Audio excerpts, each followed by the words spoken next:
Hey everybody, I'm Bridget Lynn Dolgoff, Consciousness of Economics and Urban Farm Project. Oh my God, has it been a busy 3 or 4 years. I feel like I'm just, running around in every 10 feet, putting a fire out, stomping a fire out. Yeah, the fire dance. Been doing a fire dance for sure. Anyway, you guys are staring at what I call my second chance ripening table. The frost came on, and so I've got a couple cantaloupes behind I don't know if you can see them. No, you can just see the squash. I think the squash actually, this big one, I think might actually sort of turn orange, but it's starting to yellow now. Anyway, it's all an experiment. If it works out, great. If not, I'll be feeding my compost with it because it'll help give my compost, information about the stuff that I'm growing. And it will help support them by digesting them, next year when I replant the seeds that I harvested from what I grew here. So it'll just compound it and make it stronger. So, and I was pretty surprised, like this whole, thing was actually full of tomatoes. And more than half have ripened. So that's pretty exciting. I'm not going to eat the green ones. They'll go into the compost because they're nightshade. So you have to wait till the tomato fully ripens for it not to be nightshade. Nightshade is poisonous to a certain extent, and all of us have allergic reactions to it. So, yeah. Anyway, just some thoughts. Well, there's just been so much stuff, that I've been thinking about, especially the last year. And I've been so busy digging and watering and cleaning and trimming and pruning and I identify. Gosh, I don't even want to get into that whole other kind of crazy topic, but I think, I identify with the land. And I feel like, I've been pruning myself and plucking myself and raking myself and planting myself and germinating myself and watering myself. And working through, hopefully some last vestiges of grief and heartbreak and anger. So it's helped me to kind of, find a place to compost that energy, so to speak, and compost it into something that is regenerative instead of degenerative. And I've been thinking a lot about just, oh my gosh, so many different amazing things. And yesterday I got up and tarred the roof so that hopefully won't have any leaks. So a little tired and thinking about the processes of, what I want to do with the land next year, looking for the stuff that, I may need, and been going around to piles of stuff everywhere and harvesting a few things out, bricks and barbed wire and just different things metal panels, and I built a gate on the front part of the property, a hog gate nonetheless. And yeah, so there's just been a lot of, fine tuning and just, brutal physical work, which is fine. It's all good. So I'm thinking a lot about how, even underground media and truthers and a lot of this stuff, ends up kind of being types of predictive programming. Follow the leader, follow the trend. And it's all kind of based on money. Like for a long time, a couple years, I was really watching the crypto markets and paying attention to, what they're going on. But they've done absolutely positively zero, nothing in like a year. And I just realized like what a complete and total waste of time that, really is, the hope of getting something someday. And I think, you know, should you pick a side to be on? I think you should totally pick your side. I think you should consciously, intentionally pick that side. Should you educate yourself? Yes. Should you pay attention? Yes. Should you be prepared? Yes. But there's also this higher influence. And the higher influence is that I raise myself spiritually and cosmically while I'm in the physical body, right? That's kind of like the way that I look, let's say, shamanically at what I'm doing here. I'm bridging the seen and the unseen. I'm bridging the physical with the cosmic. I'm bridging the mind with the body. I'm bridging the reptilian with the omnipresence, the reptilian with the God, the lower with the higher, the above and the below. So, where is the cosmic? Now, we can add in words like the quantum system. But that doesn't really, that's not really a tangible thing, really. And do I want to go from more of an organic? Because we've already made it through. Like if you study a lot of Rudolf Steiner's work and his work, was 500 years ahead of his time, that man. And I'm going to throw a book out there that's an intense book. Like it's not like a simple reading. You want to understand the Saturn and how the Saturn was developed and all of this other stuff, you need to go to that book. Because we all came from like an ether-based system, then more developing into an astral. Then we start developing into like a physical world. But it takes things like the next step would probably be elemental. Then as the things kind of develop. And I love Steiner's work because it reminds me of a lot of my native teachers, old stories about how this world was created. And it's a little bit, they simplify it in a way where I guess it's like easier to understand.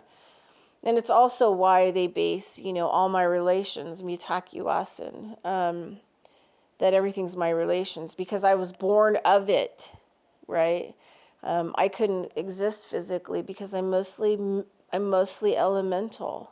I'm water. I'm different kinds of minerals. I mean, Steiner also talks about, I think, a lot about carbon, like positive carbon, not the negative carbon, which is the digital reality that's trying to turn us into like transhuman machines. But I'm talking about positive organic biological carbon that is something that alchemical process of the earth, especially when like you're in a forest and you have all of the undergrowth that's developing into a compost and breaking down into a soil with all those microbes.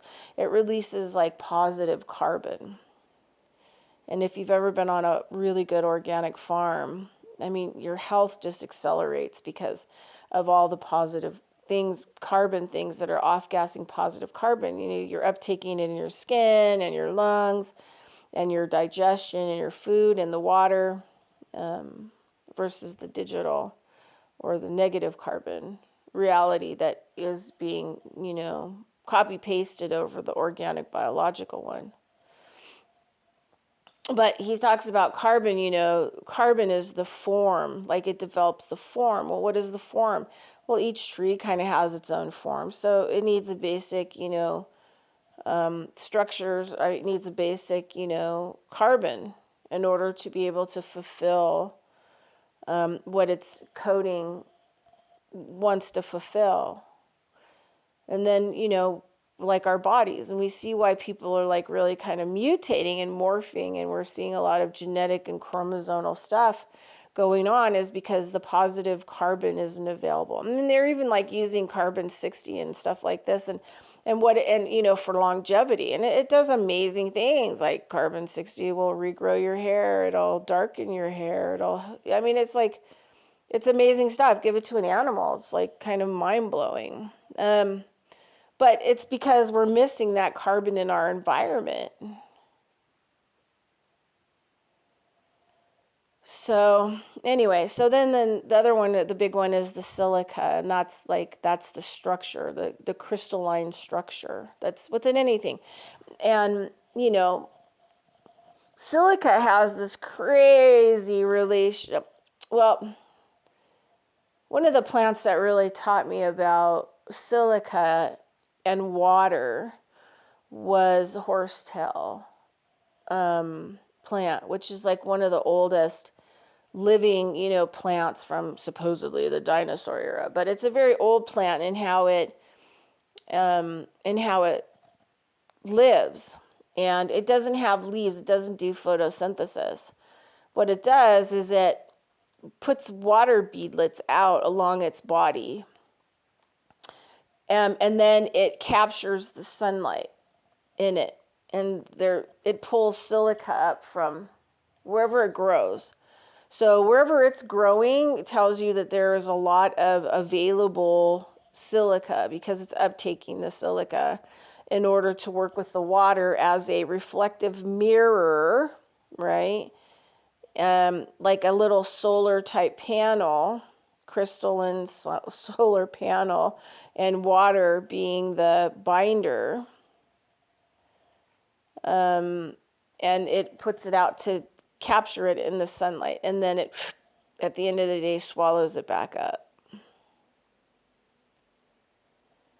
So silica, not only makes our bones strong, but it makes them be able to be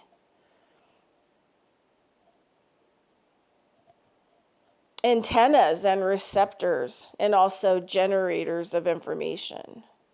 Like in parts of the world, like bones are being recategorized.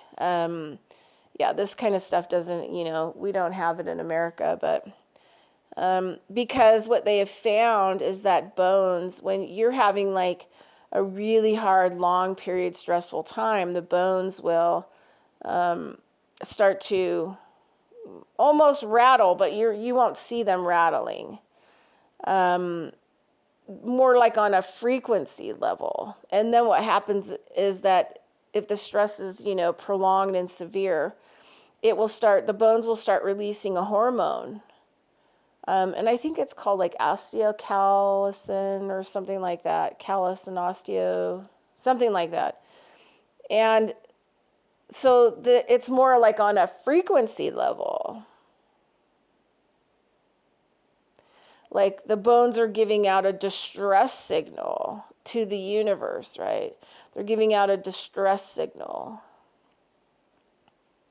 And what will happen is that then the ligaments will unwrap themselves from the bone. And one of the osteopathic courses I took with an online teacher from another country, of course, was how to reattach, realign, reconfigure the 1,400 ligaments in the body. Once people have been through like serious chronic stuff, because I can't get your silica antenna, to be structurally sound, because the ligaments strap all the bones kind of together to the silica crystalline structure, which is the bones. So we're in a human form, but we have a skeletal structure that can, transmit signals like a computer, like, we have our own Wi-Fi system.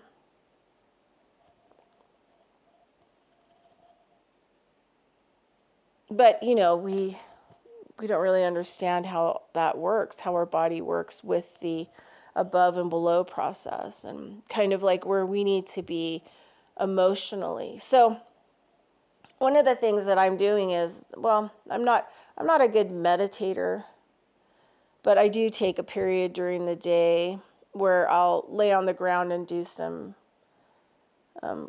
cross stretching, legs going one way and the torso going the other way, and then doing some deep breathing work just to release the tension and also the muscles from being tight, and my mind and my body.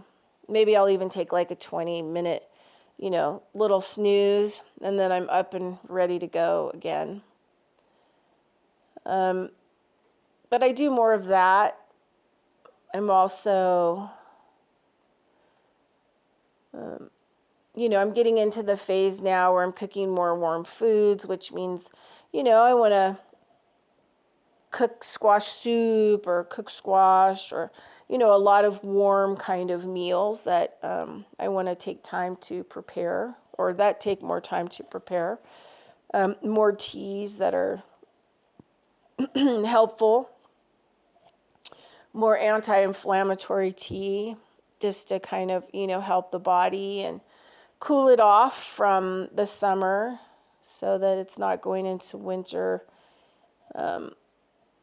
in a better alkaline phase. Summer can be kind of an acidy period of time for us. And I'm really trying to decide, like where I want my mind. Like I'm not on the airy fairy side, but I'm really not hoping, I'm not really planning on being saved. I think that even in legal stuff and common law stuff, one of the biggest things I've ever learned was that I have to figure out, who am I? Who am I? Well, I'm the Wi-Fi, basically. I'm the Wi-Fi between the crystalline antenna structure and the physical, organic, biological makeup that is able to move the crystalline antenna structure around and also keep it bathed in blood and keep the nerves firing, and keeping the Wi-Fi connection together, and so that I can meet the cosmic. I can meet the God. I can meet the Creator. I can meet the sun beings, or I can meet the different types of hierarchy that may or may not be available while I'm here. I mean, being spiritual doesn't mean that you have all this money. Doesn't mean any of that. It means that you slow down and live in the present moment and deal with what you need to head on. Because it's all about the experience.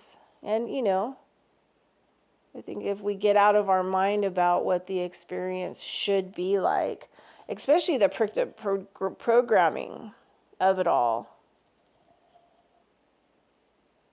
And I think good and the bad are all, it's all predictive programming at this point. They've all kind of lost their way. Even in a lot of the alternative healthcare, they've completely lost their way. I love this, I think what they would have called pioneer frontier medicine. There's probably some folk medicine in there, aligned with it. Was probably really on spot. More so with the human being than, any of the stuff that we have now.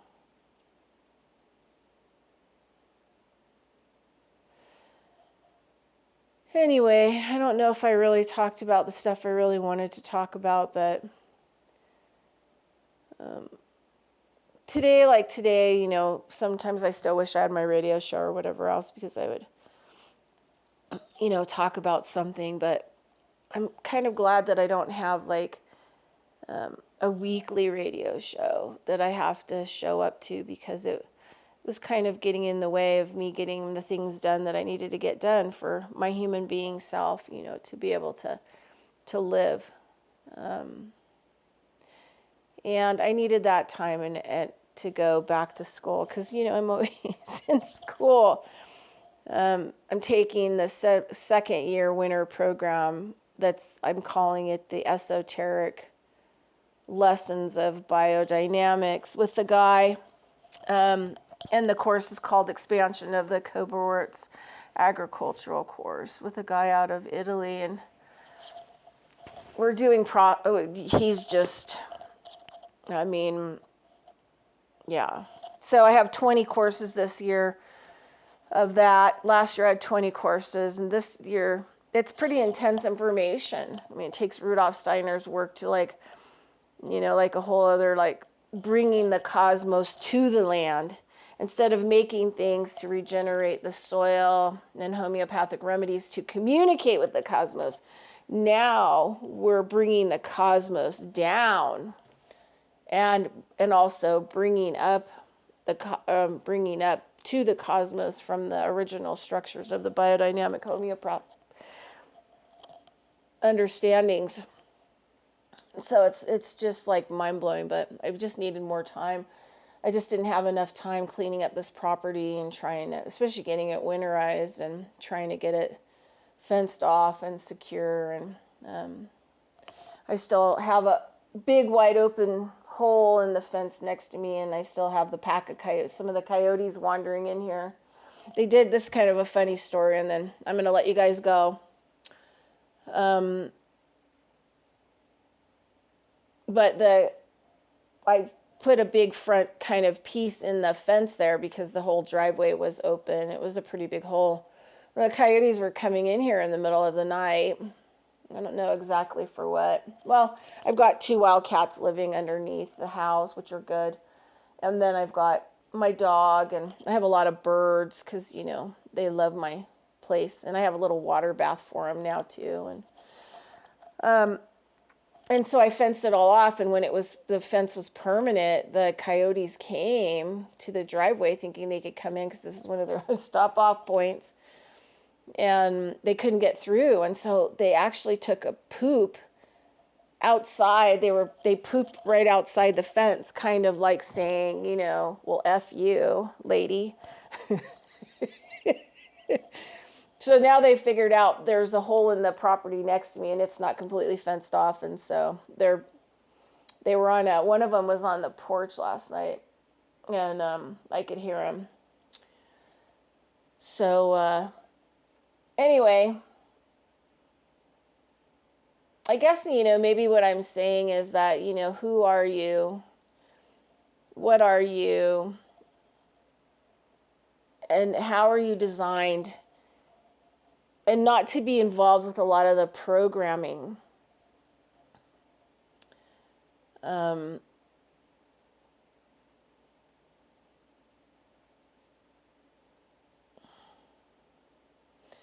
More like an elemental being that has the capability to take in light or produce light, more on a frequency level. And light, is in our world is the communicator, the sun, because without the sun, nothing would grow. There'd be absolutely positively no communication. So I think it's time for us to not only meet up with the cosmos, but the cosmos to be able to bring the cosmos down and then bind them together. Because as the human being, we're like 2 legs, 2 arms, 2 brains, 2 eyes. A lot of our things are 2 kidneys, 2 ovaries. And so what we're doing in this physical form, this is the way I look at it, is we're uniting. We're bridging through evolution and coming through and up. It doesn't mean that we should become digital. That doesn't mean that that's like the positive outcome. I think like what I'm learning my new biodynamics course is how do we create the new plant to support, the new plants that they will have to emerge from us somehow, working with the ones that exist. So we're bringing the cosmic forces down through us, and also making things to bring, and also working with the cosmic forces, so the up and down. And how do we create the new plants to hold biological and organic life that actually can regenerate and heal everything, including ourselves, the new food? And how is that done? It's not going to be done digitally by coercing and manipulating and dominating. It's going to be working with. But you have to figure out who you are first. Who am I? Who am I and what am I? And that means you have to get away from hoping that something's going to happen. You're going to have some kind of windfall, or this is going to happen, or the new world's going to happen, and someone's going to give me money, and somebody's going to give me my rights, and somebody's going to give me a life. That's your job. And so it might be time to actually get in the game and start living life instead of waiting for someone or something to give you a life. Because there's a lot of pretty amazing stuff that's still going on in nature, on the planet. And it might be time that we come back around and we remake friends with it. All right, that's all I've got for you. Have a great day. I'll talk to you later.